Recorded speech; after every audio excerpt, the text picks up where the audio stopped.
Hi, everybody. I'm Bill Sanders, and this is Watch Art Sci, the art and science of watch collection.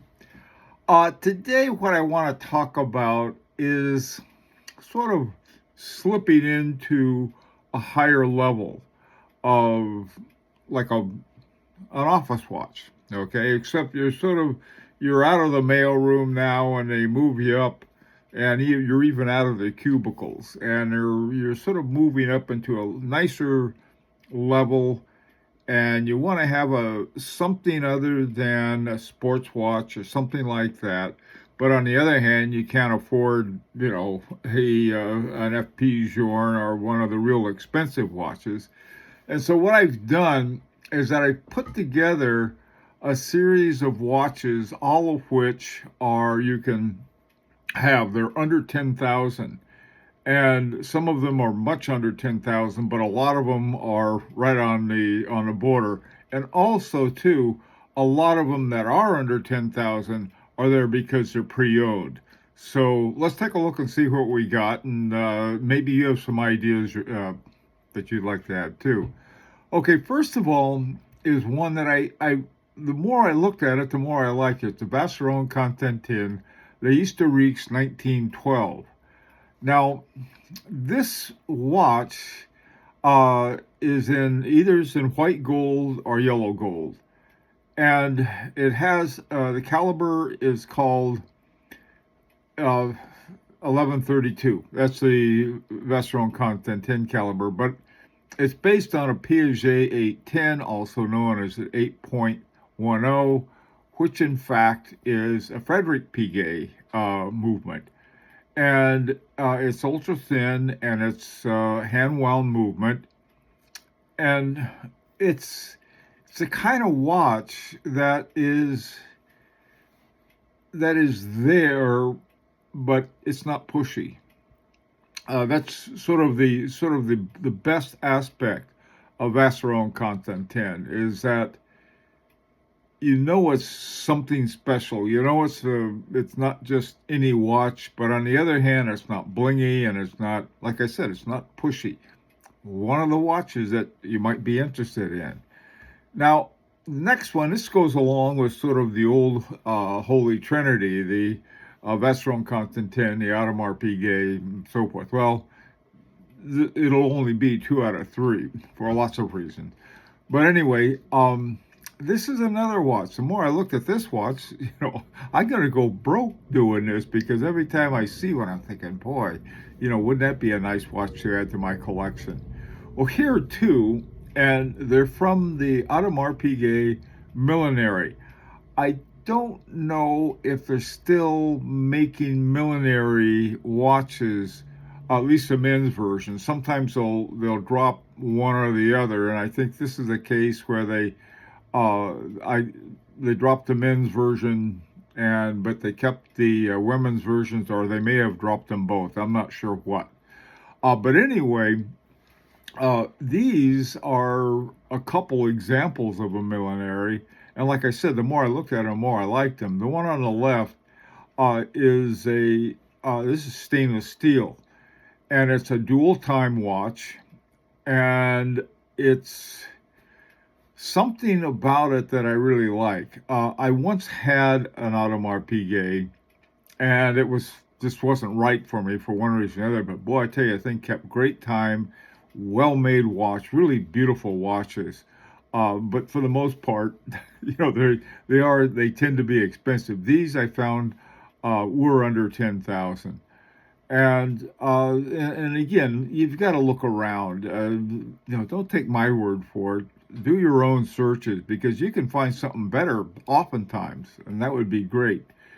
It's got a caliber 2229/2845. This is a dual time one.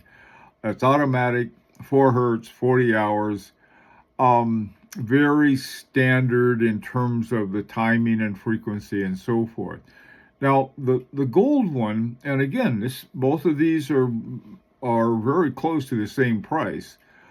Gold is more of a dressier watch, but this is in a way what you're going for. You're sort of moving up, and gold watch works fine.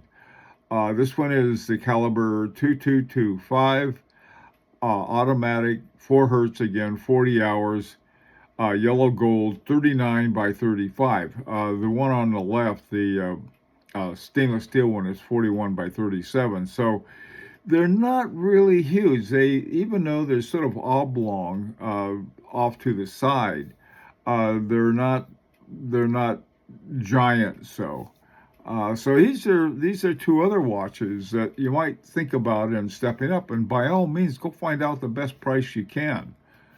Now, these next two, Parmigiani Fleurier Tonda 1950.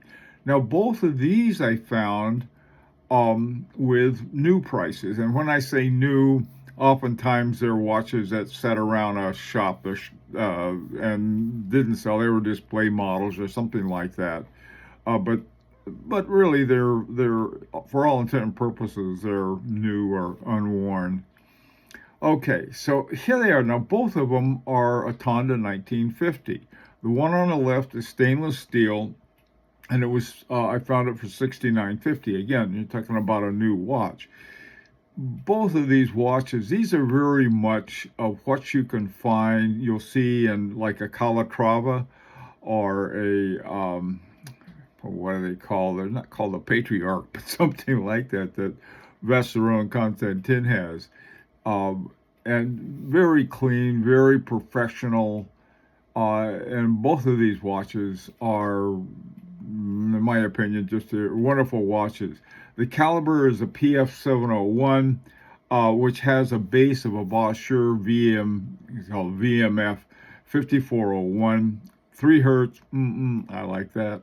And they have a micro rotor. So the micro rotors, one good thing about a micro rotor is that they keep the movement very thin. Both of these have the same one. Now, the one on the right, with the black dial, they're very formal, very elegant. You could get away. This is more executive office, perhaps. Plus, both of them could double as sort of an evening watch. The one on the right is in white gold. It's 39 millimeters. Notice that the one on the left is 40 millimeters, the stainless steel one. This one's 39 millimeters, $99.50. Again, these are both brand new. I found them at the place called the Watch Outlet. They've got a lot of good deals there. So this is one you might want to take a look at.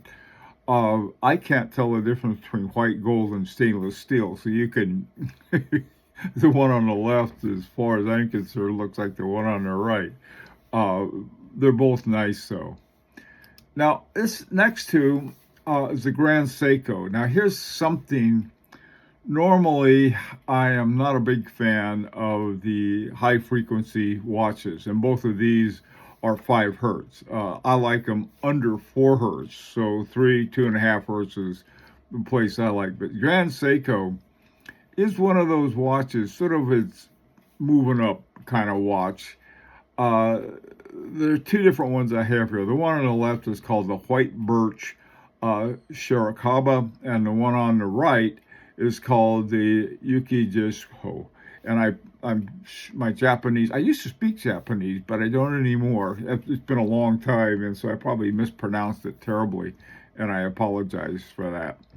Anyway, these are two, I think, they're very good watches. The thing that Seiko is best known for, I think, on mechanical watches, they're very good accuracy. I have a Seiko 5. I know that's about the bottom of the barrel for Seiko, but even that one keeps great time. The one on the left, the Shirakawa, won the GPHG prize for the men's watch. Now, men's watch, you've got some seriously tough competition in the men's watch, and so winning that is really something. The one on the right is a dual time zone. It's the one on the left is a single time zone. It has a caliber 9S86, again 5 hertz, 55 hours. Now notice the difference between the one on the left and right in terms of its the power reserve. The one on the left is 80 hours, the one on the right is 55. why is the difference? Well, the one on the right is keeping dual time, so it uses a little more power than the one on the left. Again, these are both of these I think are really good moving up movies. If you're in a position where you're doing a lot of traveling, the dual time Grand Seiko might be a nice one. This is also too kind of watch that you're not going to get mugged for, but there's nevertheless they're really excellent watches. Now this next watch, this one's from Germany, and it would be to me a very, very good executive watch. This is hand wound watch, the Kadoki one. There was one that came out. This was the first one that Stefan Kadoki did, and it's really a very beautiful, very simple movement. 4 hertz, 46 hours charge to it, so it's good for a couple days. And the thing about this is that it's basically as close to a handmade watch as you can get. In fact, I think you could probably say, well, this is an example of a homemade watch. Not a homemade, but a handmade watch. The Kadoki one was modified, the caliber one was modified, and the Kadoki 2 is the same watch, except it has a day-night indicator up at 12 o'clock. It won the Petite Aiguille Award, I think it was in 2019. Very good stuff for your German watches. I wanted to find something with Japanese watches that was sort of a upscale one. With German watches, I had a lot of trouble with that. Now I know there's some Nomos that are like the Lambda, which is up, but sometimes these are actually too. The price went over 10,000. The other watch, I think, German watch, where I think you might find this kind of thing would be in Glashütte Original. The other ones are either way high. Langenheim, speaking of Langenheim, here's my Langenheim. I love this watch. They're way over 10,000, and this was for 10,000 and less. This is still, you can find these for less than 10,000. On the used market, you can find even better deals, but they're not that, they're still valued very heavily. Great watch to have, I think. Now, this next one, the Piaget Polo S, I've always liked this watch, and you don't get sort of the kind of sports watch in terms of a real sports watch. In other words, the kind of thing you'd wear to a ball game and bang up and so forth. This is more of a executive suite style watch. This particular one I found was $9,850. I don't know if that's the MSRP on it, but I was able to find one for that price. Now the caliber in it is called the 110P, but the base caliber of it is the Cartier 1904 PSMC. I believe, and I could be wrong about this, that the 1904 is also it's used in a Cartier, it's used in the Piaget, and it may also be used in the Vacheron Constantin, what's it called, 1956 or something like that. Their entry level on that, and it's sort of fixed up by Vacheron Constantin. I like this watch a lot, and it's not flashy. Maybe that's what I like about it. Anyway, that's another one that, he's saying, well, I'm going to start moving up, and you want to get something there. Your G-Shock just isn't, it was great in the mailroom, but now you've been promoted. Okay, now the final two I'm going to look at is really a final one, but it turns out to be a final two. I was looking for a Bulgari Octo Roma because I really like those watches. They have a wonderful movement in the BVL 191, and they're just flat out good looking movement. They have the the Octo is very much influenced by Gerald Genta. He worked at Bulgari, and that is his influence. That comes from Gerald Genta. Now, the Octo Finissimo, which won a Grand Prix award. I'm not, and they had different versions of it. I'm not sure which Finissimo won, but one of them did. And this one I found it is a little over 10,000. It's 10,800, which is still a great price for this watch.